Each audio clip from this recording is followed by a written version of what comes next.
I'm just wanting to introduce Nydia Swaby, who has kindly joined us from Accra and is going to be chairing and having a conversation with these three wonderful other speakers that have joined us. Nydia Swaby is a Black feminist researcher, writer, and curator based between London and Accra.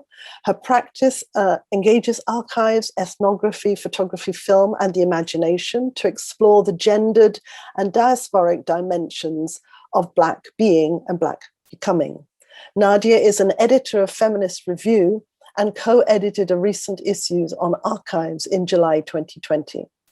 She is curator of learning at the Institute for Contemporary Arts and is a forthcoming CARD research fellow, jointly based at UCL Centre for the Study of the Legacies of British Slavery and the National Maritime Museum.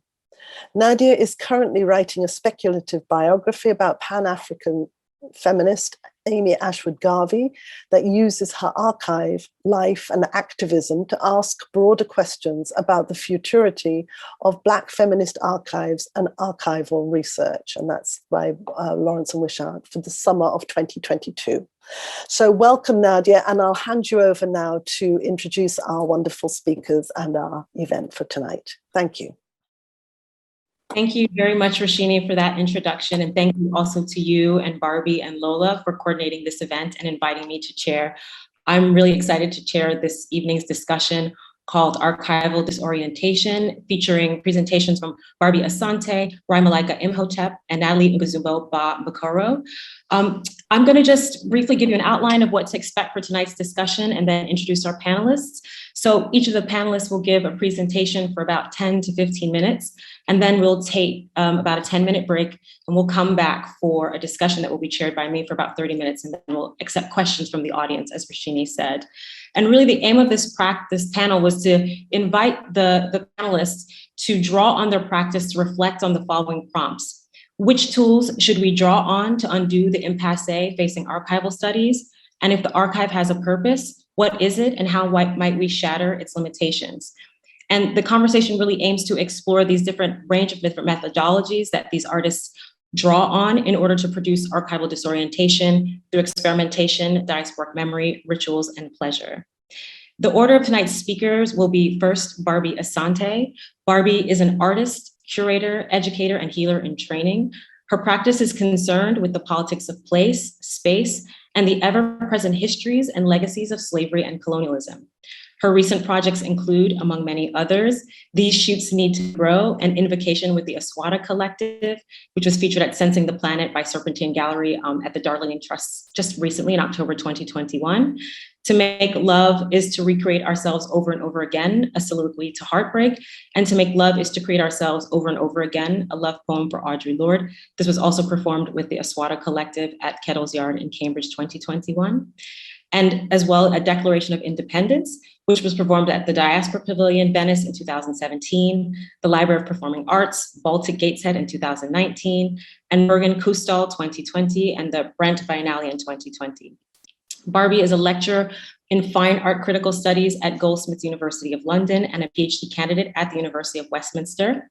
She is also on the boards of the Women's Art Library, 198 Contemporary Arts and Learning, and Barby is currently working on a series of films, The Queen and the Black-Eyed Squint, that recall and reframe the visit to the UK of the first Miss Ghana, Monica Amifekua, with the Black-Eyed Squint of Sissy, which is the central character in Ama Ata Adu's 1977 novel Our Sister Killjoy.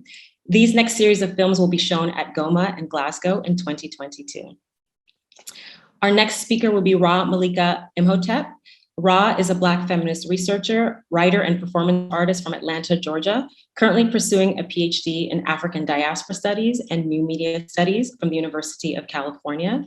As a scholar and cultural worker, Ra is invested in exploring relationships between queer and Black feminists, femininities, Black vernacular cultures, and the performance of labor. As a steward of Black studies and Black feminist thought, Ra dreams, organizes, and facilitates spaces of critical reflection and embodied spiritual political education through the Church of Black Feminist Thought and other collaborations. Ra is a co-author of the Black Feminist Study Theory Atlas and the author of Gossipin, which will be published by Redhead Press in spring 2022. I also wanted to add another element that I saw on Ra's website, which is to say that Ra's core commitments include Black feminism, disability justice, Black vernacular culture, Dirty South epistemologies, Black queer life worlds, Afro-diasporic networks, poetics, tenderness, compassion, Black study, and liberation from all systems of oppression. Our next speaker will be Nathalie Anguezomo Bikoro. Nathalie's work analyzes processes of power and science fictions in historical archives, critically engaging in migrational studies and colonial memory, focusing on queer, indigenous, and feminist biopolitics. The artist creates immersive performative environments for alternative narratives and future speculations of colonial resistance movements led by African women of the German diaspora and indigenous communities. Nathalie is a lecturer in curating Black visual cultures and philosophy at Trends Art Institute, New York, and fine arts practice at the University of Liverpool, artistic and curatorial supervisor of the Artist and Trainer program at the UDK and the University of Bergen. She's also artistic director of the Nyambingi Collective, recently curating the performance program Radical Mutations at Hebel Ufer Theater Berlin with We Are Born Free, Empowerment Radio, and Free State of Barkaria, Landscapes of Liberation.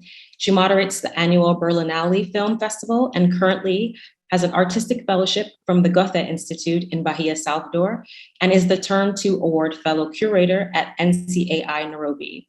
Her work was recently published in Arte Twist series on our colonial heritage and Deutsche Welle TV in a series of short films on German colonialism and Black resistance. So now I will turn over to Barby Asante, who will do our first presentation. Thank you. Hi, everybody. Thank you all. That bird is wise. Look, its beak turned back, picks for the present what is best from ancient eyes and steps forward on ahead to meet the future undeterred.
So Sankofa is an Akan principle that is part of the Adinkra communication system from Ghana, and it's a system associated to funerals, death, and mourning. It could be said that this system is a form of communication that is associated to death, but also the way that the communication is transmitted between the living and the dead. Through my practice, I'm developing what I call a Sankofa methodology. Central to defining this for me is my own biography as a migrant child, the arrival here of my mother here, this is the UK, London, my mother, my father, and their biographies, and their, as in my ancestral legacies, especially when we have very little documented biography, sort of histories of them, and particularly the women in our family. What is this practice and its relation to archive? When an old man dies, a library is burnt. What about an old woman? What of her library?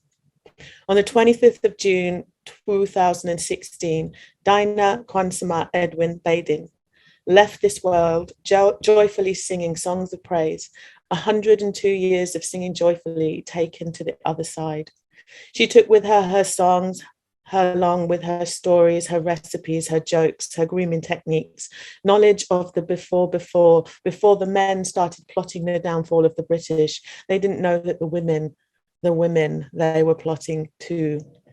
Those plots, those plans went with her, along with her tips for making the best bread in Asylum Down, and her knowledge of the herbs and plants, herbs to heal anything from menstrual cramps to fever, herbs to turn a baby in breech, and to settle a violent sickness. And she took them with her, what those plants look like and where to find them. How do you excavate an archive of intimacy and distance? An unknown grandmother, she who was my grandmother, who lived 102 years on this earth, going to market, rearing children, seeing changes, hearing gunfire, listening to speeches, baking bread, praising the Lord, walking, talking, laughing, crying, holding. How do you recover the traces of her conversations? How do you feel the touch that has never been touched, the photographs lost in internal migrations and floods? How do you see them? With developing a methodology of practice based on the principle of Sankofa, I have been thinking about intimacy and distances that exist within me and those around me. So to think about the importance of Sankofa to this practice, I have been drawing on two different characters from Haile Gerima's film Sankofa from 1992, which you can now see on Netflix, where a woman, Mona or Shola, which is the figure in the front, is transported back to slavery to remember her history and where she came from, and to feel in the body of Shola, this enslaved woman, what it's like to live on the Lafayette plantation in, I think it's in the South in America. Her experience is full of suffering and punishment. And we see this very explicitly on the screen when we see the film. In fact, it's quite serious, quite traumatizing. And the other character is Nunu. Nunu was actually played by a Ghanaian actress. We've sadly lost her. But Nunu's experience is of transcending slavery. She somehow, through the use of her knowledges of Africa and the past, of remembering her family, remembering stories, remembering practices that she brought with her, these became the roadmap for her survival. And thinking with these two, I'm trying to capture loss, death, lost stories, and how these intersect with struggles for freedom, personally and politically, self-determination, agency over one's body and one's story, and when official narratives erase and don't see you or use you as a footnote. My work through this method is a response to the fragments of stories, images, anecdotes, family stories and photographs. I also think about my approach as being developed through a kind of study, as thinking about it through the way that Moten and Hani describe Black study as the things we do together. This is reading, dancing, crying, singing, working, the everyday stuff of Black life, studying together. So I see within my practice an importance of reading and responding to text, material, and using this as a jump-off point, and doing this with others. I'm thinking about this study, I think about it as a way of how we develop knowledge within Black feminist practices of care, creating community, and around the work that I'm creating. Thinking from our present existing, acknowledging our arrivals, being together to acknowledge the grief and the celebration of our presences, and to excavate the archives that are hidden within our bodies and in the words written by Black women writers that have been ways in which we can find our ways towards our roots, ways towards our ancestral legacies, healing ourselves and our lineages. So I've been developing two strands of work main strands of work or ways of working.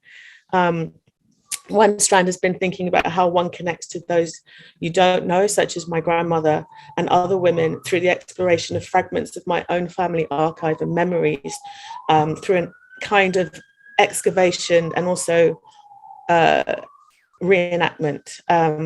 As in my project, The Queen and the Black-Eyed Squint, which takes a Pathé newsreel of Monica and Sophia's visit to London in 1957 and uses a speculative reenactment strategy to reimagine her visit, thinking through a migrant child stroke adult experience of living in a brochi. The title also makes reference, as I said in the introduction, to Ama'ata Adu's book, Our Sister Killjoy, a story about a Ghanaian woman, Sissy's experiences of Europe. Sissy's experience of Europe is seen through a black-eyed squint. She undoes a kind of innocence or the belief of an innocence about the West. And within this film, there is a kind of undoing of the reenacted innocence of the Queen as she sort of travels around the country. I also draw on Emma's work to think through how we tell stories and build community.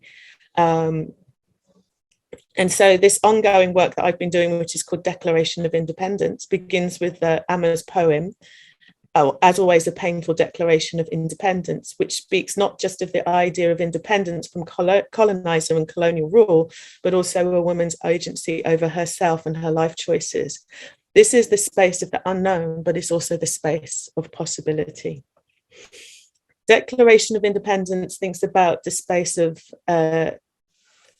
this space of unknown through inviting other women, non-binary and trans women, into a performative forum to reflect on our histories in this context and to collectively develop these performative declarations. I'm going to kind of end there, but I'm going to close this presentation with a clip from the last performance that was created online last December, and performed on December the 12th, 2020.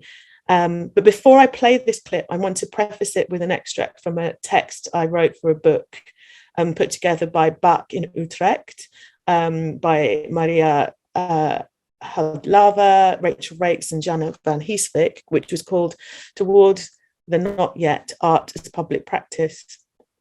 So I'm just going to read you the little clip. We are on a Zoom call. We are in separate spaces in London, Ankara, Newcastle, North Wales, Aberdeen, Vancouver, and Grenada. We listen to Anna as she guides us in a ceremony of movement and togetherness. We are not together, but we are surprisingly close. To feel our closeness, I draw on the strength of our memories of our foremothers buried deep within my body. Listening to each other as we dance in the twilight, holding each other in our hearts while we stamp our feet on the warm, dark, red earth. Bodies making ancient gyrations and repetitions, listening with our eyes, our hands, our hips calling other hips to respond to the movement of the stars and the cackle of the fire and the beat of the drum, the hollow of her voice and the curve of her waist. All my cells are jumping with the energy of this light, drawing nourishment from the blood vessels that originated in the mitochondria of my ancestors. Finding my soul, finding your soul as we dance. They restricted us, but like in ancient times, we found ways to do it anyway. We found profound ways to be together. See me at my rest, living the dream of rest. Living the dream of rest. Living the dream of rest, where the then, now, and when hold hands and dance together. Each one in me I once rebuked, circling the sun in ceremonial acceptance, a celebration of selves, softening into sleep on floating clouds. See us at our rest. See us at our rest. See us at our rest, where we have become the fantasy of our ancestors, embodying the imagined spaces of future right now, See us in these spaces, leaping from tight enclosures of shoulds and musts, to-do lists, distractions, into self-authorized rest, radical rest. Hush, rest. We are living the dream of rest. We are living the dream of rest.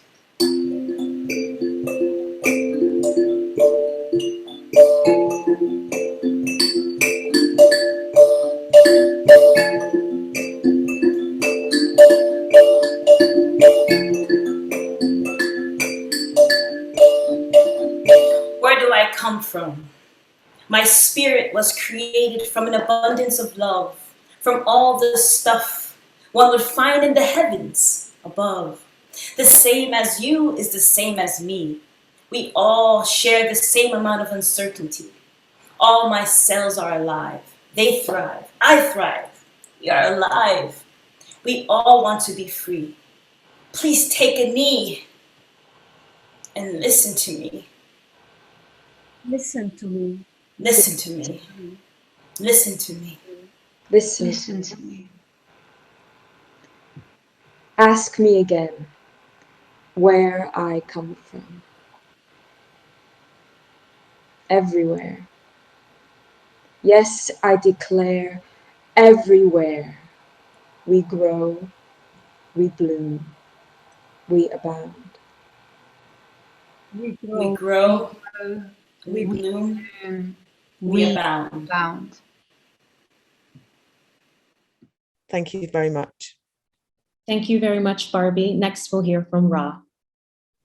Greetings, y'all. Wow, thank you so much, Barbie. Thank you first to everyone who conspired to bring this event together.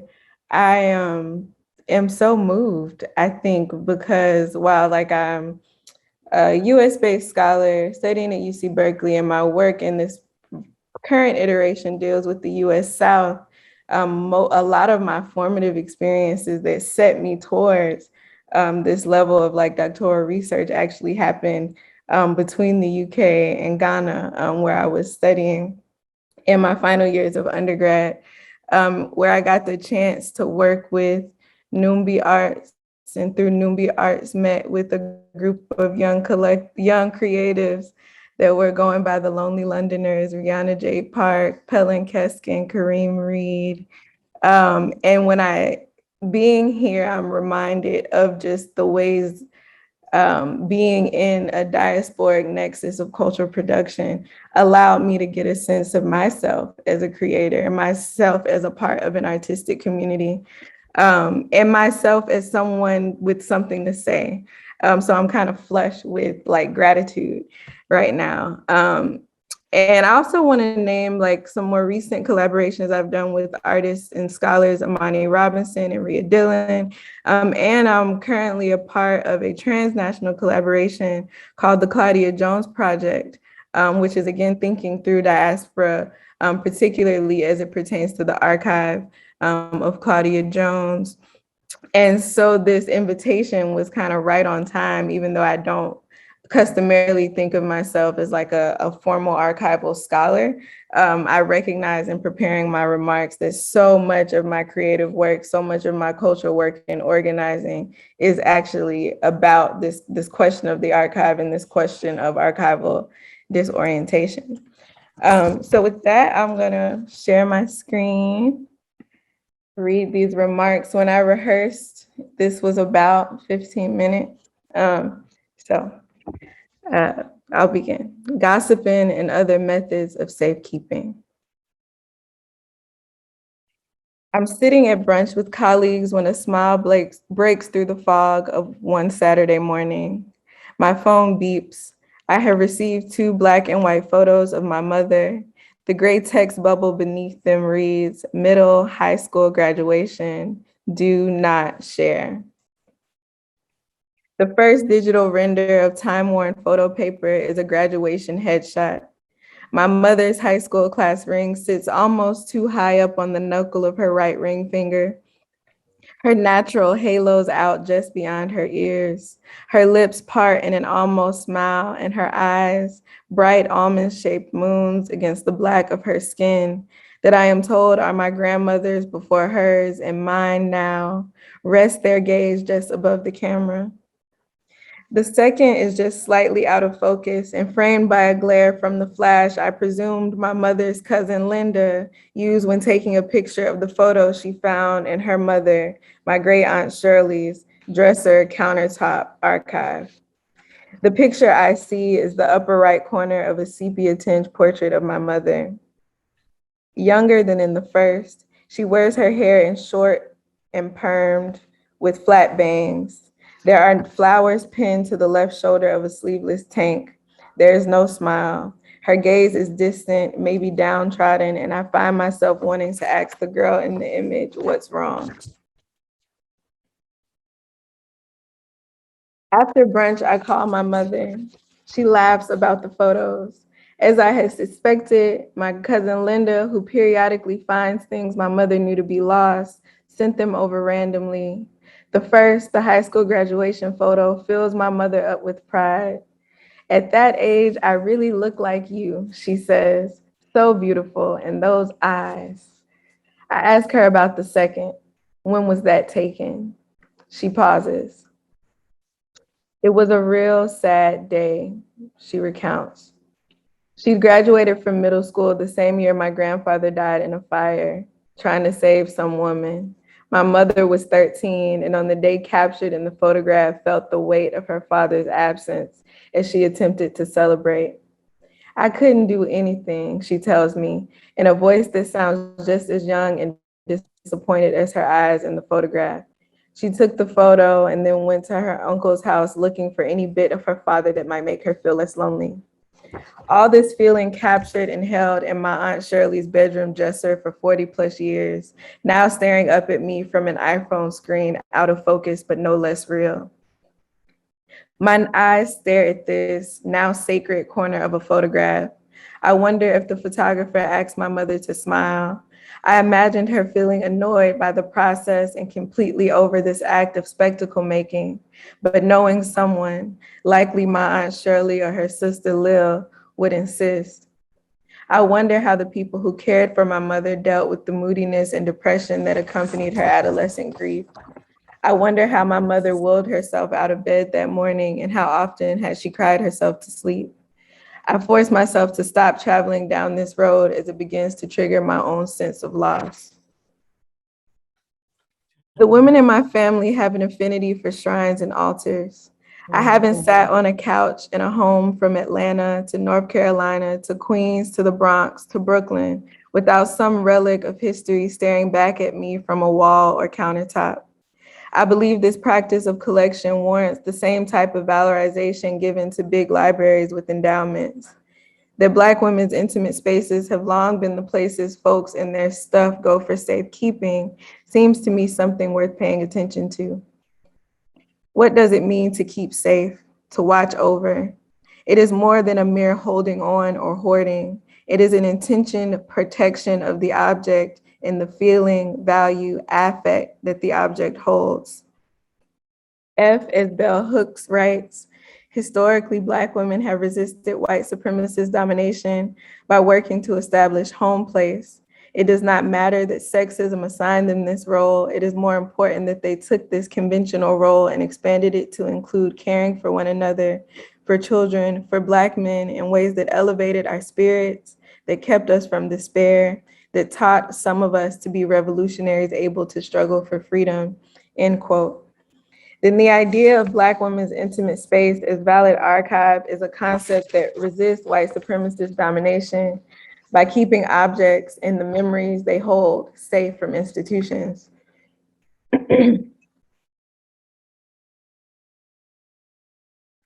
In 2014, the National Park Services Bureau announced plans to shelve the National Archives for Black Women's History in its Museum Resource Center in Landover, Maryland. Reshelving the documents would mean closing down the Mary McLeod Bethune Council House that they had been stored in for 50 plus years. The Council House, the last place Bethune lived in DC, was designated a national landmark in 1980. The archives it holds contain the papers of more than 25 noteworthy Black women from the 20th century, from Madam C.J. Walker to artist Faith Ringgold, alongside foundational information from various chapters of the National Negroes Women's Councils. The Bethune Council House and its closure stays the reality that Black women's intimate spaces, even after going through the proper channels to become a verified institution, are never thought of as good enough or safe enough to hold history. This failure to understand what it means for Black women's papers to find home, failure to value Black women's efforts at holding histories, or to take seriously the act of building an archive full of things no one is looking for yet, ghosts my engagement with my mother's photographs. When we, scholars and artists, talk about archives, we conjure up the idea of buildings safe from harm and disaster, full of important things from important people. So-called commonplaces like our great aunts' bedrooms aren't thought of as trustworthy spaces to find or fill our work, even as they remain the places we turn to faithfully for refuge. We would rather wait until insert anonymous lover of insert prolific Black writer turns over a collection of personal letters to insert prestigious institution. Then it is okay to value those things that have been housed inside a singular home and seen only by familial eyes. Then we feel less invasive, as if the change in storage venue somehow strips the documents of their private value. We want to be the one who finds the thing no one else thought important before we touched it. We trust ourselves to know the true value of other people's belongings because we so deeply need to see them. More concerned about what they offer our theories than the feeling they offered those to whom they were entrusted. Such is the work. And that's a self-critique too. When and where I enter. So what follows are excerpts from my forthcoming poetry collection, which I consider a harvest and a lyrical archive. It's titled Gossipin', and this cover art is a lino cut print by the artist Alison Sarr entitled High Cotton. Gossypium herbaceum, official use. The bark of this plant was officially recognized in the USP from 1863 to 1916 for its effects on the uterine organs. In the 19th century, the active principle was called gossiping. Other Afro-American use. In 1840, a French writer, Bouchel, reported that the root bark of cotton was widely used by Negro slaves in America to induce abortion. According to John U. Lloyd, the credit for the discovery of its uses as an abortifacient must be given to the Negroes of the South. From Hoodoo Medicine, Gullah Herbal Remedies by Faith Mitchell. And so, they must have plunged hands deep beneath the field, gently undoing the crop to coax it out its medicine. And so they must have taken it gingerly in their hands, tucked into waistbands, smuggled into kitchens where it became powder and poultice and tea. And so they must have made a place for that which was cast out, a plot to catch their waters, tears, spit, blood, and indignation. And so they must have gotten familiar with the inside parts, the space between before and after invasion. And so they must have returned somewhere, dreamt of another place, found themselves on new altars and spaces kin they could imagine would call home. My daddy says I've misremembered. The big tree and the women gathered underneath it belong to the Davises. The church too, and the plot with the white graves and the laughing cousins. Anne Valentine is somewhere else. Her master lay blank struck under a shared patch of ground way up the road. These hearts ain't easy to understand, let alone keep up with. My own granddaddy was a rumored death until I turned 3. There was a mother somewhere in Georgia who lost one child to slavery. There was a mother up north who birthed so many the state would label her a nuisance. Some dark, some light, some Johnson, some Perkins. The moody women come to me easy. I care for them most days without thinking about it. They run wild up and down the eastern seaboard. My mama brought us back down to where the dirt runs red. I cry enough for the both of us. I find myself between the fragments. My mind refused to hold it like it's regular. Seem like I need to mash it up to get the sense out. So that's the end of a poem. And this last bit of text is just some context. And their eyes are watching God. When Zora Neale Hurston's protagonist, Janie, tells her confidant, Phoebe, quote, "You can tell him what I say if you wants to. That's just the same as me because my tongue is in my friend's mouth." She gestures towards an awareness of the centrality of gossip to the community's social life. While Janie and Phoebe go on to decry the need of the townsfolk to, quote, "put a mouth on things they don't know nothing about." In the intimacy of their exchange, which is the frame of the entire novel's unfolding, Phoebe sits, eager to feel and do through Janie, while Janie leans into her full of the oldest human longing, self-revelation. I root myself here because in gossiping, this offering of stories heard, told, repressed, recovered, and imagined, I have made the choice to put my tongue in your mouth. I do so in an effort to say something to somebody about this peculiar inheritance, this embodied archive of violation and survival and magic. So when I talk about my great-great-grandmother Anne Valentine in terms that may seem incongruent to the ways the stories have been passed down in my family, it is a decision to look power, to look rape squarely in the face, and in that looking, to offer my own body a tender space of understanding. In this way, gossip and gossiping are connected at the root. Gossiping is a trickster technology. Gossiping is what we do together against better judgment. Gossiping is what we are, the active principle. I think of my forthcoming book as a lyrical archive, as something in between what Ntozake Shange called a choreo poem and what Audre Lorde named a biomythography. It is a Black feminist hypertext that registers the feeling of an experience of the world in which the self is an unstable plurality continuously unmade. It is a story marked into the flesh of the poet, transferred onto the page through a process of distillation shaped by the pedagogy of June Jordan and the interior celebrations of Lucille Clifton, an enactment of Black feminist poetic utterance that tends to the inside parts. Gossip relies on the fogginess of memory. Gossiping listens between silence. Gossip abandons truth, abandons absolute truths for the truth of how history wears out the Black femme body. Lil Cotton Flower emerges to aid in this act. They are a funky Black feminist fantasy, a character I inhabit on stage to strip down layers of attenuated meaning, a sticky trickster self that has emerged from the marvels of my own inventiveness. In these pages, they have revealed themselves to me as a playful present with no investment in being respectable nor human. They knew the stories before I heard them. They danced out their meanings and waited for me to catch on. My work as Lil Cotton Flower performs an embodied citation of the familial, folkloric, and intellectual traditions I belong to.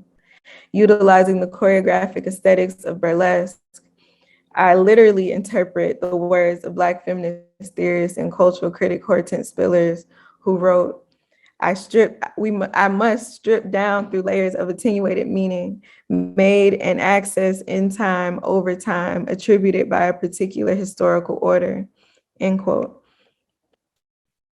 In this literal interpretation, I give my body over to the questions it holds about history, resistance, sickness, and survival. I do so in faith that the records of this work that I do leave behind will trouble, excite, and disorient the Black feminist archivist of the future. Thank you. Thank you very, very much, Ra. Next, we will hear from Nathalie. Thank you so much, Ra and Barbie. I'm really touched by your profound work. I was tearing up a bit at the beginning, so I must thank you for that and to hear you speak. And thank you again for the invitation. I'm really glad to be here. I can't see everybody's faces, but I'm sure that everybody is must be also doing really important work and to be here. And I'm happy to share 10 minutes of my work. I'll do my best because I'm really rubbish at condensing everything. So I will do my best to introduce you to what I'm doing. So I was interested to join this conversation also because there was a few questions I had actually in terms of the politics of archives. And I'm not so much interested in archives as I am interested in doing archiving, because I think the whole practice of archives is very much policed. There's very difficult accessibility in the Black community to actually read our own stories and to see our own stories, and to even get permission to retell them. So just to give you the ground of where I'm coming from, I used to be in London. A long time ago, I moved to Berlin, and in looking for what happened to my great-grandfather, he was killed in a German concentration camp in South Cameroon at the time, and that kind of set my own personal journey to find out the historical lineage of activism in my family, and to deal with certain trauma and why some of these stories have been muted. So it's also the rightful visibility that I'm looking for, but also the right to remain silent, or the right to remain in darkness. And in order to do that, instead of I was practicing the grounds and practice of reparation and restitution through transformational justice. And instead of what I did is that I took the discourse of my grandmother, who would say, why do you want those objects back in our home? These are already cursed. We made them so they would be cursed for the perpetrators, and now they want to return them.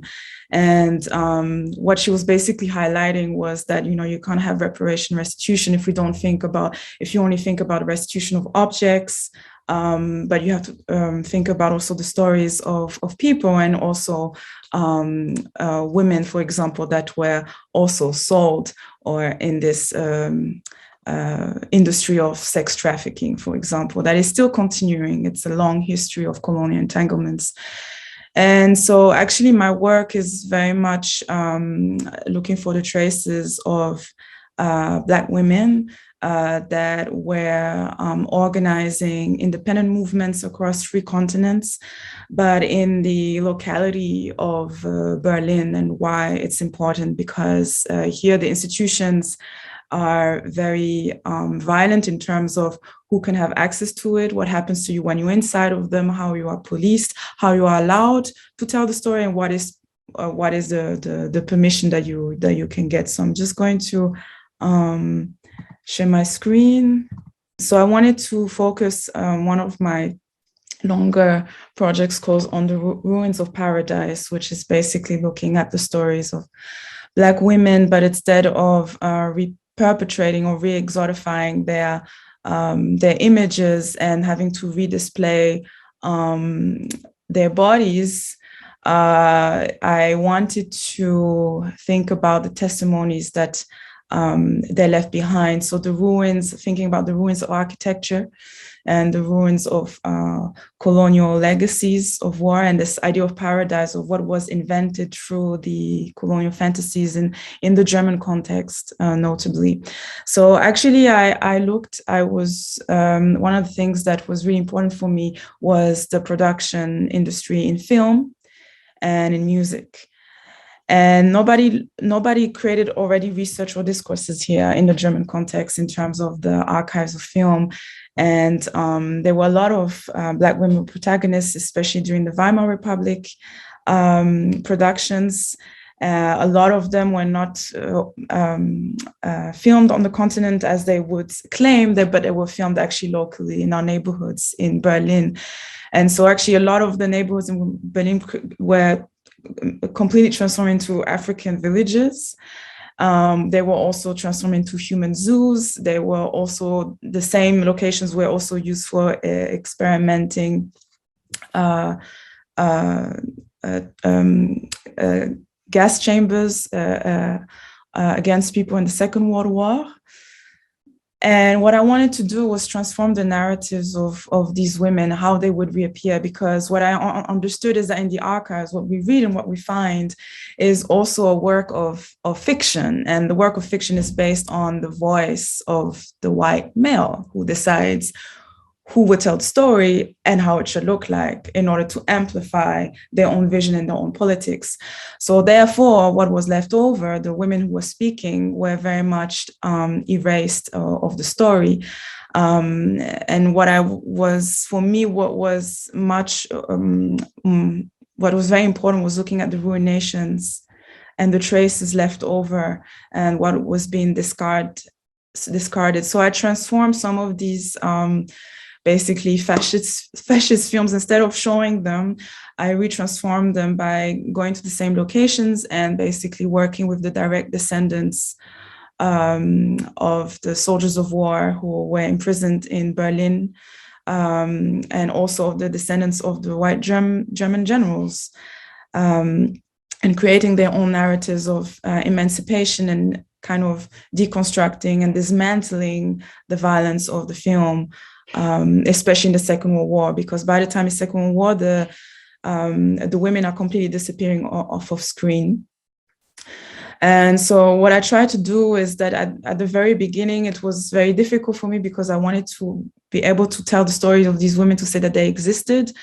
And in finding these women, they came from archives that were not from institutions, but from personal stories from descendants here that kept the albums of their great-grandfathers in Namibia or in Congo or in Cameroon, and giving them a name and giving them a voice. And the idea is that instead of displaying them into these closed institutions, was to bring them outside into the site where they were killed, where they worked, or where they saw their comrades being murdered. So often the problem of the film industry was that actually they hired Black people who were prisoners of war in camps and then hired them for the movie screen. And there are plenty of testimonies basically where they are being shot dead during the movie scenes. So you can find actually still Second World War films that sometimes are on YouTube where they show you les tirailleurs and they're getting killed, but this is not, they are getting killed for real. They're getting shot dead. They're being told to reenact a scene, and without them knowing, they're being shot dead. And so you have all these grave sites around Berlin that nobody has made space for. And of course, within the camps, there were also women soldiers, a lot of queer women too, but either they were killed or they were sent to human zoos. A lot of the testimonies can be found on phonograph recordings, especially of Willem Durgan, who wanted to create a museum of world cultures. But of course, they were coming directly from the prisoners and not from the continent. And a lot of these voices were used as backdrops in those films. And so what I wanted to do was take some of these women from those films who worked in the movie industry here, or who were also actresses, and actually have a confrontation, have a conversation. So I worked with the debris of all these testimonies and this perspective written by different people at the time, which are both to be contested, which are both true and false at the same time, but still important. And the idea is to create basically a soundtrack of these women, of these ghosts meeting together and having a confrontation about their experiences on racism, feminism, notably, and where do they meet in all of that. So we have 3 Black women and 3 white women from very different backgrounds meeting. And in this environment, so it's kind of the ruinations of an old film set that was created by the first German filmmaker who plagiarized the work of a Black artist. And so each of the setting in the scene commemorates these women, and then basically the audience is invited to create their own movie and see what would be the script. And that the script of what the people would write becomes another story, and then another story, and then another story. And so these are just remnants, for example, of some of the spaces where the films were shot, what they had built in Berlin, in Reinickendorf, Woltersdorf, on the concentration camp, based on the ruins or locations also in Cameroon. And then the idea was to also bring it, like kind of have a squat museum, so that it comes into the neighborhood where people can interact with them and create their own stories, and so that it's accessible. So taking some of these spaces that people don't know about, that are now look like nothing, like car parks or whatever, or in parks, and bring them back to the space where people were murdered, where Black women and Black men were murdered. And also the stories that go right into the time of the GDR, and basically making accessible for film screening, for sonic intervention, for workshops, flying the kites, for example. And there were different interactions. There were a lot of conflicts because a lot of white Germans were saying that I was being racist against Germany because I was putting so much of the presence of Black women in the streets, and this was too much for them. So all of this kind of language and discourses, which was completely nuts in a way. And then again, with the archives, with the phonographic archives, for me, it was very important to think about sound and how the form of resistance of these women was coming up through laughing or for distorting stories. But I wanted to do it in a way that also would transmit and transform into the contemporary. So bringing the voices also of people going through migrational stories. This was a former site where they where basically they were selling Black people.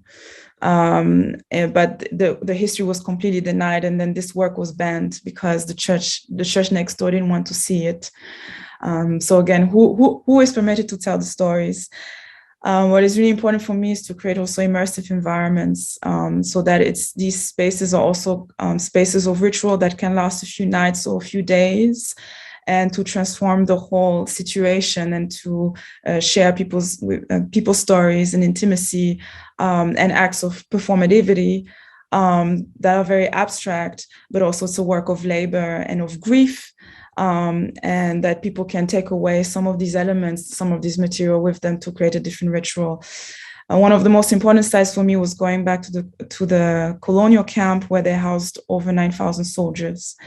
And that history was completely erased. So I wanted to show you a film, just a short 2-minute sequence of it, so you have an idea.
So this is how soldiers become mermaids. In a way, it's a commemoration to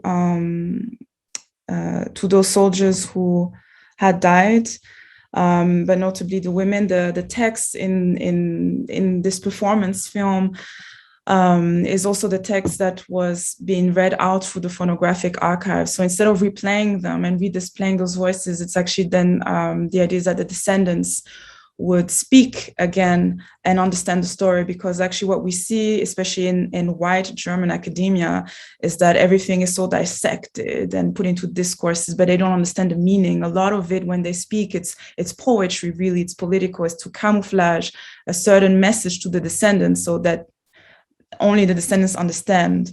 And therefore, what was really important for me in this work was that when the camp was built in 1915, exactly 100 years later, in 2015, they rebuilt the camp exactly the same way, as you can see in the image with the blue barracks, on exactly the same location, with exactly the same barrack numbers, and with exactly the amount of people they were put in. So this was the time when there was the wave of Syrian refugees would come in. They rebuilt it exactly to the way that it was, in the midst of all the Soviet and Nazi military ruins around it as well. And basically, the German state wanted to make it disappear. They wanted to hide all the evidence. So what we see in the film also is the water, the lake. This is where they hide all the evidence of how the soldiers were killed and the remnants. And basically, you can find bullets, you can find machinery, you can find old clothes.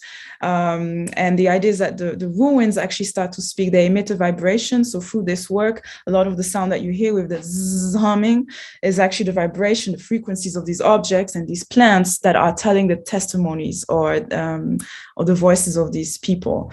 So it's a form of decolonial practice for me, which becomes much more intimate and closer to what happened to them and to the story. So instead of taking these objects out and redisplaying that this happened, we really have to transform also what is the meaning, what does it mean when we have to redisplay. So, and a lot of these stories now, emit also in the contemporary life. So we have a lot of independent movements that are happening in Berlin for a very long time also, especially notably the refugee movement of Oranienplatz, and how these independent settlements with its independent culture and market found its own state.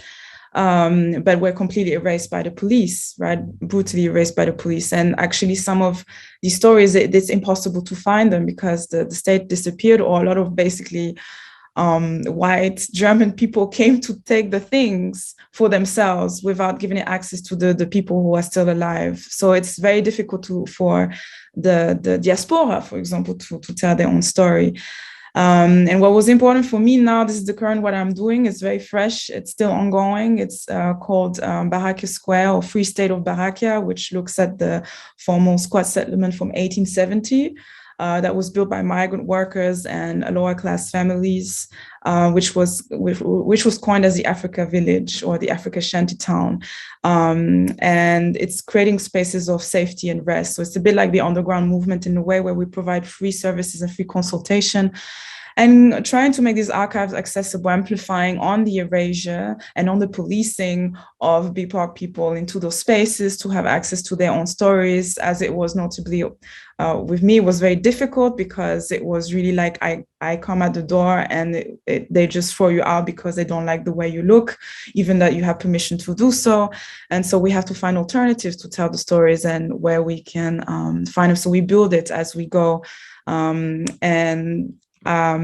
For me, it's to think about mobility also, and archiving is really important, because we tend to think that archives is just materials that we have to rely on to make our stories legitimate through these past material, but also we have to understand that archives is also our contemporary life, our contemporary experiences, and how we move and the interactions that we have with people. So yeah, and this is also just an example of like working with botanical testimonies and sound and frequency, interacting with the audience, and just finding spaces of ritual to put those at rest. So I just want to leave you with a sound work that you can hear, and then I will be done. Mimic it. Shadow follows an image. This you can do, and you won't destroy the order of things. Do not write what I say, because they will steal my story.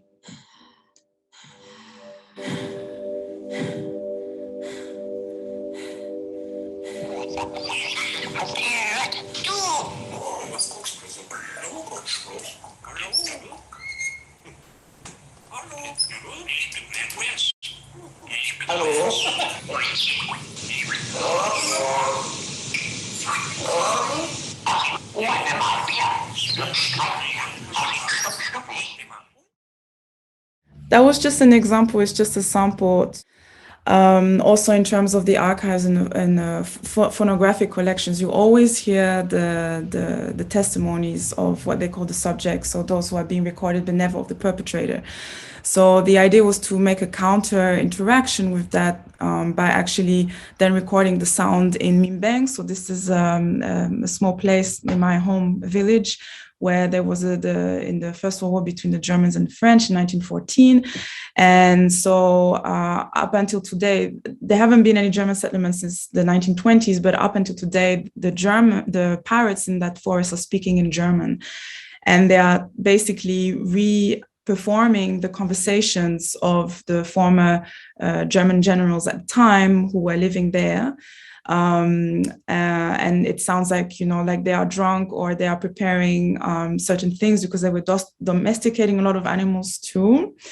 And in the end, basically, they are re-emitting the sound of the war. So the soundtrack also, you hear the sound of the war, it's actually the parrots emitting that. So also for me, it's really interesting to have this kind of queering ecologies and this technology of nature as archiving in order to counter-narrate and counter-react to the violence of white performing archives in a way to just, ask more questions and to dismantle some of these technologies in a way. So, voila, I will stop here. Thank you. Thank you very much, Nathalie, Ra, and Barby, for these really moving and inspiring presentations, which for me, I think really underscore the effective potential and power of experimental, nonlinear, and fragmentary engagements with archiving, and importantly, as Nathalie points out, modes of archiving, forms of archiving as well. And I see this reflected in the way you talk about collaborative performances, reenactments, lyrical poetry, filmmaking, and sound art. And I'm really looking forward to continuing this conversation with you all and delving a little bit deeper into your practice in a bit. So thank you again to all of you for your presentations. I really enjoyed watching them, and it really gave me many different entry points that I could facilitate this area of our conversation around. But I think one of the things I wanted to really sort of start our discussion around is by returning to the prompts that you were invited to reflect on in your presentation. And this is around the idea of the tools that you draw on as artists and scholars to engage with archives, and I think I'll add on that, to engage in forms of archiving through your practice. And one of the tools that I see in all of your work is performance, whether that be, Barby, in your work, talking about using the Sankofa methodology to connect to the ones who we don't know through excavation and reenactment, talking about the way that you talked about the sort of speculative reenactment strategy of your work with the Miskana film that you're working on. And I also saw this very much raw. I mean, of course, you are all performance artists in different ways, but I saw this raw as well in the way that you talked about your work as a kind of embodied archive, your lyrical poem as a choreo poem or biomythography that's an enactment of Black feminist poetic utterances. And of course, the way you spoke about the cotton flower and using choreographic, aesthetic, and burlesque methods to bring that piece to life. And Nathalie as well, in the way that you talked about archives of film and music with Black women protagonists, trying to mine out the stories of those Black women protagonists in that, and thinking about the way in which you create soundtracks of different voices, and how you also invite the audience to engage in performative acts through kite flying, coming to the installations, and so on. And so I wanted to ask you all to just speak with us a little bit about the relationship between archives and form of archiving in your approach to performance, whether that be practically, methodologically, or historically. I wondered if you could tell us a little bit about the ways in which you engage in archival material, your process of doing that in the creation of performance, and how you think that your approach to performing the archive or creating archives through performance can help to displace or rewrite authorized histories. And I know this is a lot of things coming all together at once, but I'm hoping you can think these different things together. I also wanted you all to talk a little bit about how the kind of ontological aspects of performance, such as embodiment, presence, memory, feelings, emotions, can expand our understanding of archives or the archival practice. Barby, would you like to start? Where to start? Well, I think I really enjoyed what Nathalie was saying, in that it's not really about an engagement with archives, but actually archiving. And how we do that, and how you do that in a kind of absence of sort of a formality or a material or what you have. Say, for example, me is like traces of memory. So in fact, it's not really an archive in the kind of, the kind of material sense of archive, but it's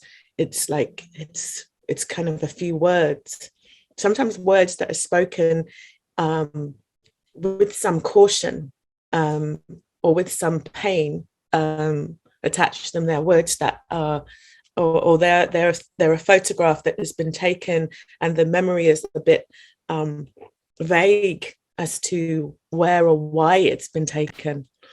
Or perhaps it's when you kind of, I'm sort of really getting au fait with my neurodiversity now, and like why I go down like rabbit holes.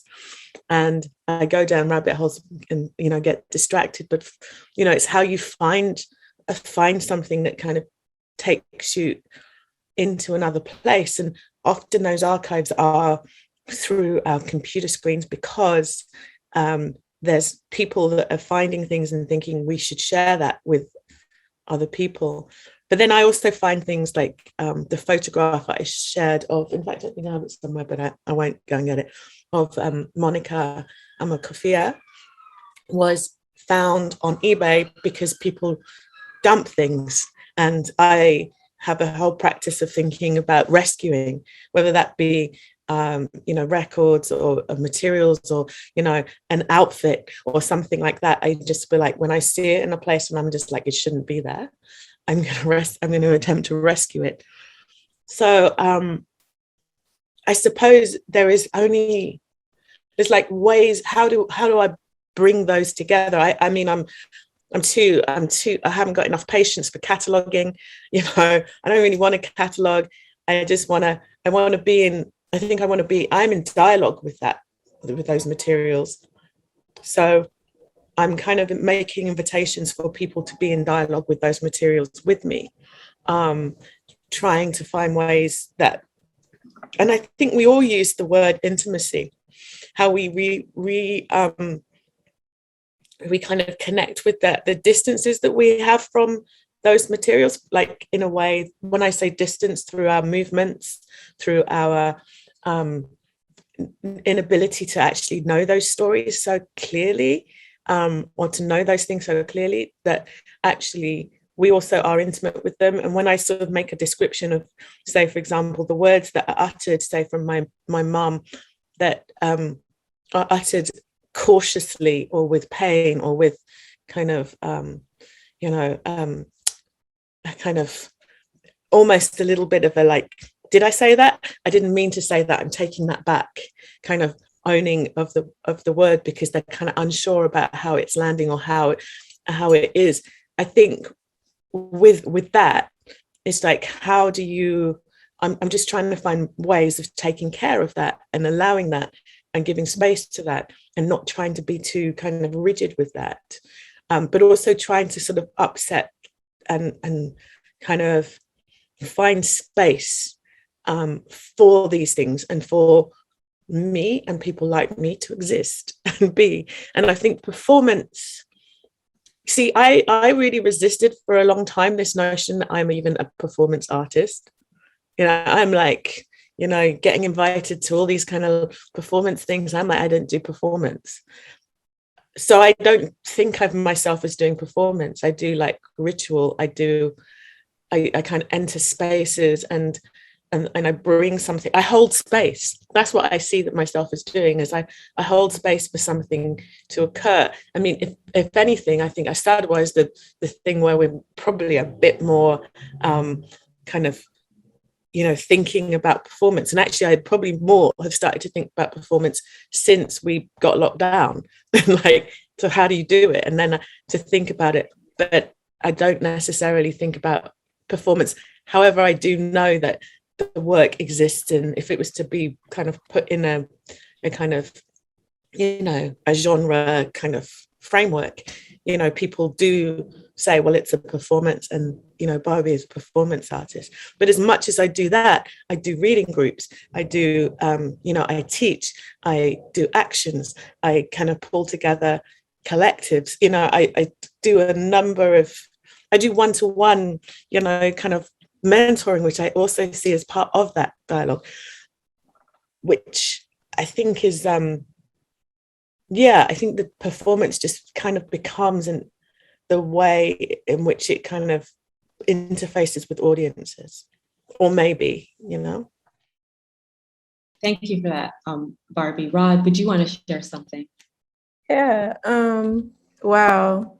I'm like, everybody's so brilliant, and I'm so like processing. I'm still thinking about, I think it was botanical testimonies, like one of the many like interventions that Nathalie's practice offered, that I'm just like, oh my God, like, yes, what, like, the earth is a witness, the earth is an archive. Like, and I love the idea of utilizing, like, of giving, like, using art practice to elevate the way the earth archives or the earth witnesses. So my brain is there.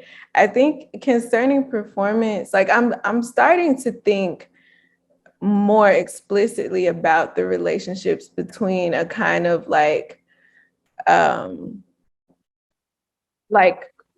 critical dance studies or a critical performance studies and the kind of like intellectual obsessions or rabbit holes that have made up like the body of Black feminist literary and cultural criticism.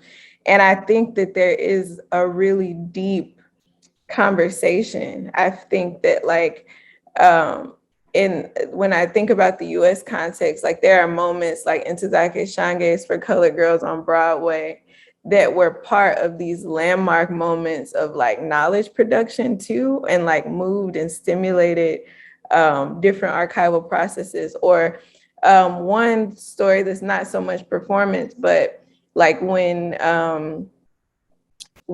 Angela Davis published the essay Reflections on the Role of the Black Community on the role of the Black women in the community of slaves from prison, in 72 or 73, her lifting up this archive that she didn't even really have access to, right? But like her lifting up this idea of these archival traces or presences of Black women's labor in the time of enslavement sent a generation or a cohort of writers and artists looking for them.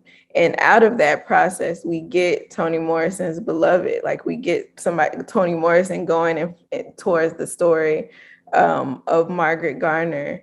So I think that there is a way that performance, for me, or creative expression in general, and performance is kind of like my vehicle in that, like, help to make these like wisdoms or knowledges or these secrets, like, they help them to be transmitted and amplified. Like, I think of my performance practice and the performance practices of writers and scholars and artists that I admire, like, do this work of like amplifying minor histories or doing something about or with the matter of absence, the matter of like the forgotten story, or the intimate story, the familial story. And I think that I'm trying to like bring some closure. I guess I have a lot of open like questions about it too. And I think that like for me, it is often a matter of like things that I get stuck on, whether that's like a year or a moment in time or a figure or a phrase, like literally that Hortense Spiller's paragraph where she says, "I must strip down," has been circling in my brain since I first read it some years ago. And performance becomes one tool that I use. And in that, I guess it's also relevant that the way that I came to burlesque as a space or as like a set of aesthetic practices that might be useful in my storytelling was through an archival tidbit. Like I read something in a book, Jana Brown's Babylon Girls, and she mentioned that female minstrelsy became burlesque. And she talks about the actress Ida Forcine, who was like this like US-based vaudeville performer who had most of her success in Russia and then came back who had most of her success in Russia, toured in London where she was billed as Topsy, the famous Negro dancer, and then came back to the US and kind of struggled to get booked in Harlem. But that was like thinking about how I might give Ida back her things is what led me to burlesque, which then became like this whole other thing where like I'm just like using those skills, those gestures to approach different objects, whether they're folk tales or figures or years. So yeah, that's kind of my gumbo of thoughts about performance in the archive. Thank you. Thank you, Ra. Nathalie, do you have some thoughts that you'd like to share? Yeah, you asked so many questions in one go, so I'm going to try to focus on responding to that. I mean, I completely agree with Barby and Ra about what they said, and also seeing how they do it in their work. I mean, the thing is, I think, sometimes maybe we just transform our own definition of our own practice, that it's, maybe not performance per se that is so conventionally used. I feel for me, it's very much a response ritual dialogue. So I think what I appreciate in those work is that there is not, it's not there to basically extract some of these archives and to redisplay them, and our work as performers is not to represent the story or retell it, but it's to transform and transmit it. And I think when the two parts between transforming and transmitting is when you that's the invocation of the ritual, and it's very intimate and it's very private and it's very visceral. And I think that basically completely multiplies, elastifies the context and the content of the material. So actually, anyway, the material that you have in your hands, a lot of it is, in the sense it's being created, it's falsified because it's being created to the vision of your perpetrator. And so I have no interest to redisplay, the trauma of my ancestors and of my family, but what I want is to amplify on those moments of empowerment, because that will be my survival tool anyway, in order to move.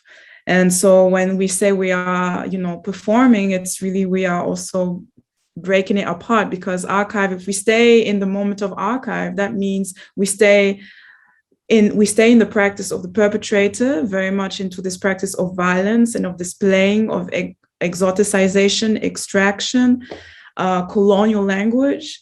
And so that's why I was trying to say, but what we're doing is archiving. So we also, it's archive does not exist unless you also pay attention and acknowledge the experience and the archive of your own body, because that's going to be your first accessibility to understanding this material, is the archive of your own body in the first place. So and that's why for me it was really important to think about the narrations of these ruinations of natures, of these ecologies, of what was being said under the water, who was being buried there, and what was the frequency of these testimonies. So the idea is that I don't have to, be reliant on what, Willem Durgan had created with his, ideal museum of the sounds of the world, which he believed anyway that women should not be inside of these collections, because he really believed, this, not him, but this was the vision. This is the empire vision, is that culture could only be made by men and not by women. And this was one of the thing that was very important for me when I was going through these phonographic archives. They were telling me, no, there are no women here. And I was like, what do you mean there are no women here? Out of 9,000 phonograph recordings, it's impossible. And it turns out that I found at least 153 phonograph recordings that, and nobody, not a scholar or anything had pinned on that, because they just assumed that a lot of the voices were also spoken by men, but actually they were females speaking of their experiences.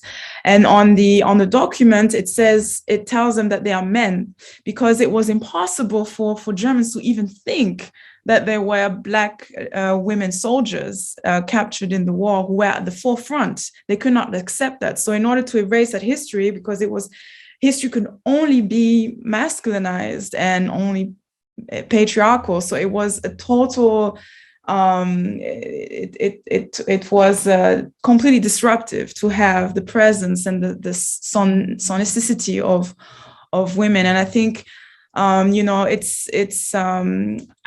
focus on that history because it's also my story in a way. It's what we are living, what we are experiencing. You will never go through this material unless you are connected to it somehow, and how you have a dialogue with it. And then you kind of, transform these narratives so that the archive basically creates its own constellation through your own body archive in a way. So it's interesting that, I think, we are so obsessed with finding terms and vocabulary and terms to describe what we're doing, but it's very elastic. At the end of the day, it's very personal. It's ritual.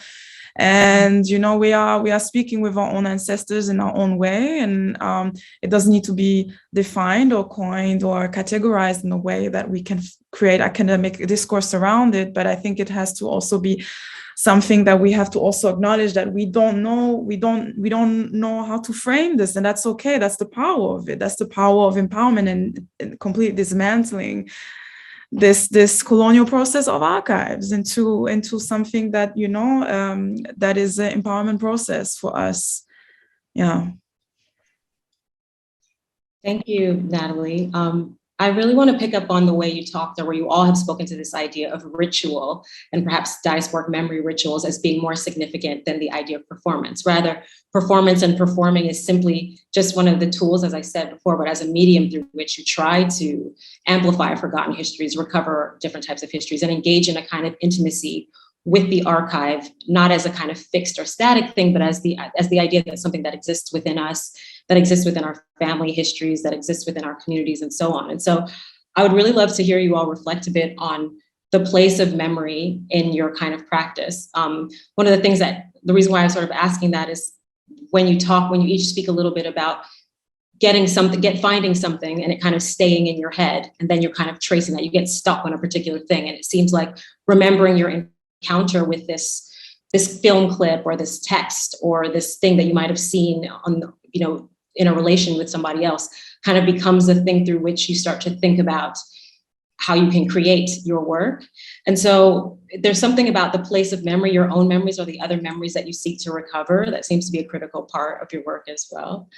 And I wanted to ask you all to think about that then perhaps through the context of rituals. What are the types of rituals that you engage in as practitioners to bring these memories to the foreground? Is there a kind of active practice of writing? Is there a kind of active practice of collecting or curating, images and so on your computer? What are the kinds of, or is it something that's much more everyday and mundane, that's not as sort of thought through as that, but something that you kind of perform in your daily lives that is really central to the way in which you create these kinds of archives?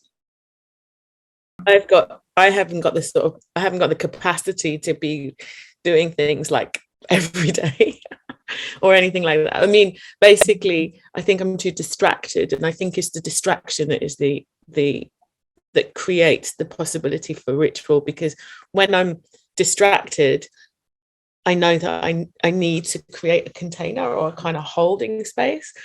And also, I think for me, the ritual comes about, I mean, I do personal kind of rituals that are enactments for myself in relation to, materials, to things.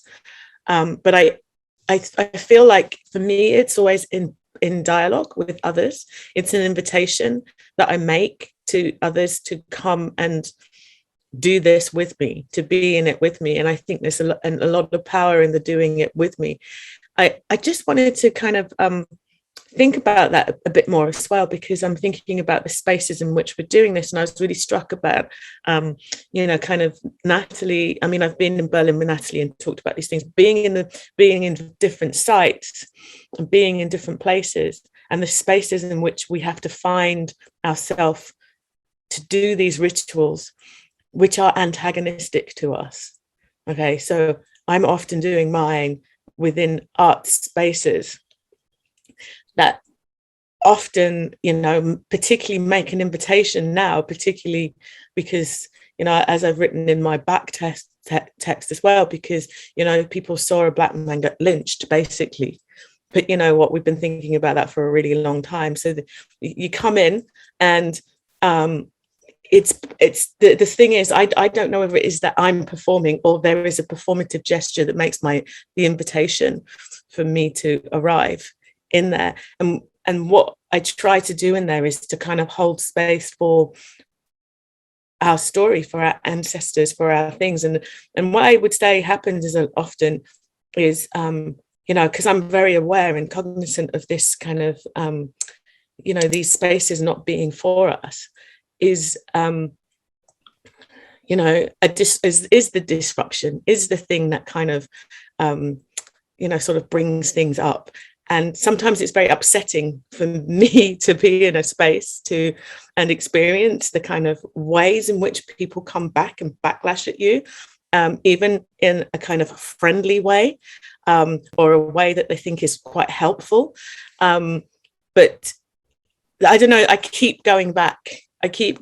So I'm wondering also whether my part of my ritual, part of my calling from my grandmother is to take, I love what Ra said, was like giving back their things, taking back their things, taking back the space, being in that space.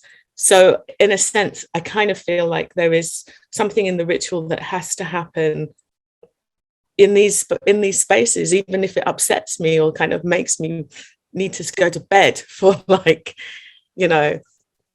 a few weeks or whatever. There's something that I'm taking back, and it's probably not just for my grandmother, but it's for lines of ancestors that stand behind me, that we're just like, these are our things, these are our stories, these are our what we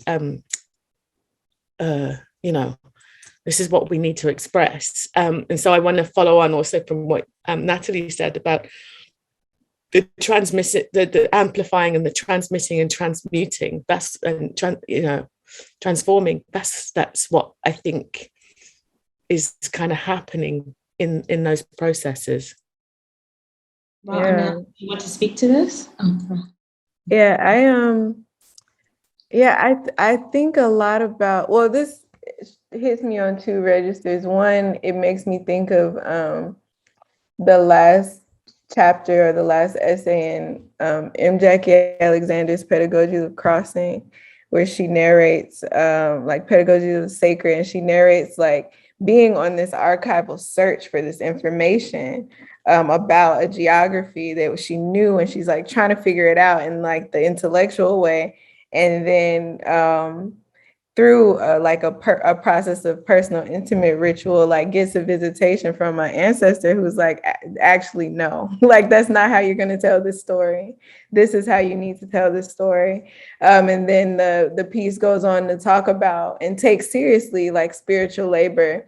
And I think about that moment of interruption a lot. Like, what does it mean when you think you know something? And then like spirit or ancestor or ritual or whatever kind of like otherworldly or hyperworldly guidance comes in and like redirects your course.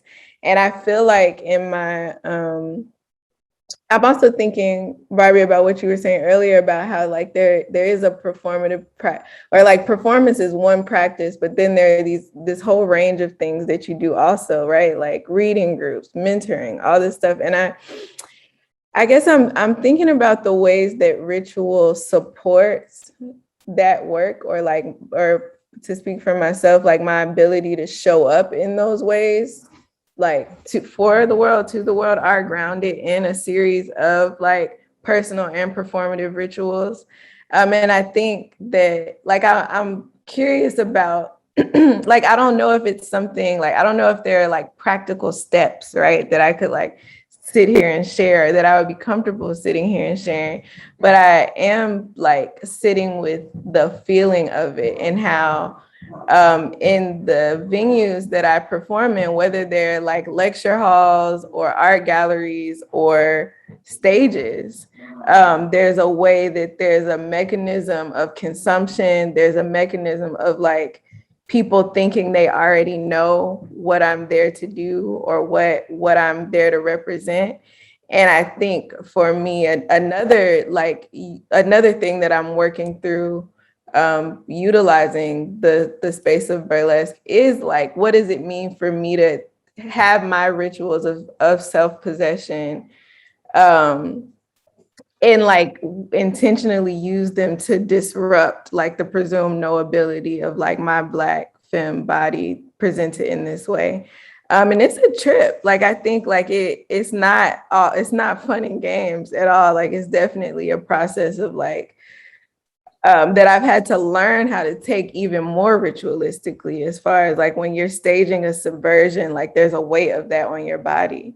And that I can't just kind of flippantly be like, I'm gonna do this thing, and then I'm like laid out in bed for like a whole week, you know? Like, there are rituals of protection, there are rituals of restoration, there are rituals of like, you know, channeling the fire, whatever it is that I need to bring into the space. And I think that, yeah, I think that there's just something about the spiritual compulsion to the work that could never be held in a traditional archive. You know, like those parts would never fit in a traditional archive. Those stories would never be told. Unless, I guess, like if we're writing journal entries and those get collected or something like that. But there will always be something that exceeds that mode of collection. And that's really interesting for me. And I think of like my kind of interdisciplinary practice as a scholar and a culture worker as an attempt to just always hold space for the things that exceed and escape capture. I mean, that doesn't always mean writing them down and talking about them, but just to always know that they're there and try to open up space in people's minds that they're there as well, or that they're there too. Thank you, Rob. Nathalie, before you answer, I'd like to sort of pull one question from the audience, which I think is connected to this discussion we're having now, and something else that I sort of wanted to ask. It's a question from Pauline Rudder, which is, how do you experience or capture the personal emotional responses at the time of creating your work? I am revisiting ritualistic art practices started 20 years ago that I only now seem able to process and examine. And I think that sort of connected to the way I wanted to think about, there's a kind of ephemeral nature to all of your practice. And I was wondering about, you know, I know, Ra, you just said that sometimes those things don't need to be documented, but I think Pauline's question about what ways you do have of documenting that so you can revisit them later on, and does the revisiting that documentation inform the continuation of your practice of ritual, of art making, and so on? Thank you. Yes, because I mean, every material changes according to the experiences that you make. So often, you know, if you remember the things that we had seen or that we had heard back when we were much younger, they have a completely different meaning for us now because of the experiences that we had.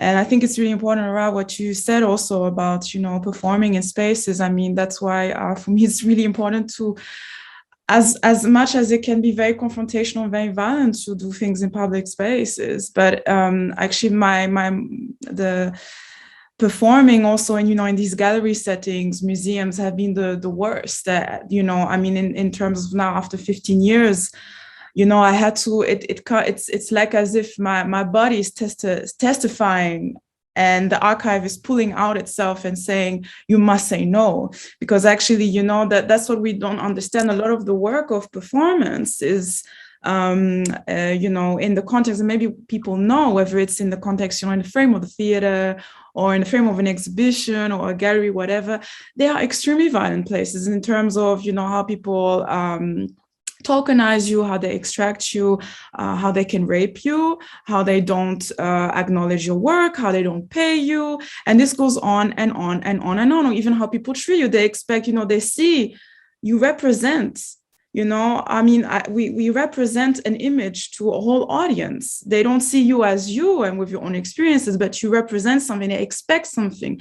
So when something is happening, a situation where it's an experience that's beyond them, it makes them angry or makes them confused because it doesn't fit their fantasy, and it breaks their paradise, So then you're really you're really creating, dismantling and creating the ruinations of this paradise. And this is really important, but it becomes very exhaustive work. And that's why, like often, and also in public space, it can be visceral in the sense that, you're walking on, grounds of massacres that happened, people really suffered, and you have to make space for these people to be laid to rest. And actually, when you're doing that, it's your point of grieving and to laying yourself to rest as well, and they don't talk about, the whole experience. So for example, as a Black woman, like how you're being treated in hospitals, how you're not having access to healthcare or to mental health care, or if you have a miscarriage, how people treat you, you don't, there comes to a point within this cultural and artistic industry, you don't have full control. So you have to come to a point where you say no. And it's part of this ritualization when you think about these ruins of documentation, and how now also, the necessity of documenting all of this as well, these processes, how to make them accessible to everybody, but also, the power of it in the sense, in what I'm thinking of Sonia Sanchez. I'm also thinking of Nubeze Phillips, when she wrote Zong, for example, also Dionne Brand. It's really about creating these spaces within your work, these spaces of breath. And I think also with Ra, I think there's some moments where, you have to let the breath to surface, because it's not just about the word, but how the timing, the rhythm of the breath in order to echo and to be heard. There's a project that I did, which was called The Thieves of Echo. So it's this idea of the colonial extractivism in ecologies, and how certain people would live in caves. And so the French industry would take out these specific minerals in these caves where the people were living for so many decades that in the end, the echo of the voices in the cave had completely disappeared. So, and the echo was a way for people to reorientate themselves and to navigate through their own space. So when the echo was gone in the cave, they became sick. And then they had to leave because they were disorientated without it. And this is also a form of, archiving, or this procedure of performance. It's a moment sometimes that you cannot define, but it's you understand it, and it's you live it, you experience it.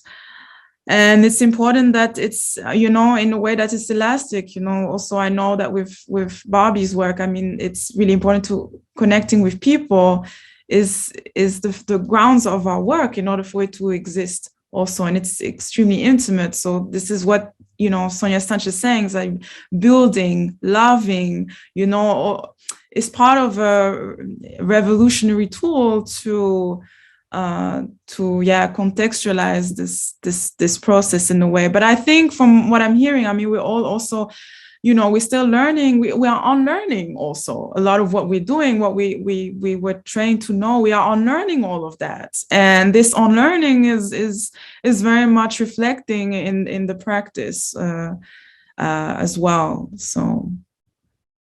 Thank you very much, Nathalie. There's so many things I could sort of speak back to and draw on what you said, but I'm conscious of the time. And so I want to sort of see if there's anything that Barby or Ra might like to say before we close. I just want to say I have gratitude. Just thank you is my thing, but I'll let Barby. I just wanted to kind of pick up on the question as well about, you know, documentation. Do we have to document everything? I think sometimes it's like a real thing of like, how do you document it? I think things come back to you all the time, you know, just like it's like a spiral and a circle and a kind of, you know, it kind of comes back. It's almost like it kind of, I don't know, a moth flies into your face and then you just remember something else, or you remember it. And that's how our families, our bodies, our people have remembered. So in a sense, I don't see what the documentation, sometimes the documentation is useful, but it's useful for a particular kind of thing, but sometimes the documentation is not useful. And I think also it takes away from our innate wisdom and our innate ability to know. I just kind of recalling doing some work with, I think she's called Deborah Roberts, who's a theatre practitioner, and asked us to kind of do a kind of dance. We were doing a dance thing, and it was like, you know, find a movement from your ancestor. And it was just like, if you just go into your body, you can find it, you know, it's like it's there. It's, you know, we don't need to scientifically kind of, you know, just know where our DNA is from to know it. You know, it's like it is there. And so sometimes I'm just wonder sometimes within in my own work I document and I don't document, and I just choose to not do it. And I think that's equally an archiving process. So I just wanted to kind of add that. But I also wanted to sort of just express how wonderful it has been to be in conversation with Ra and Nathalie as well, and you, Nydia.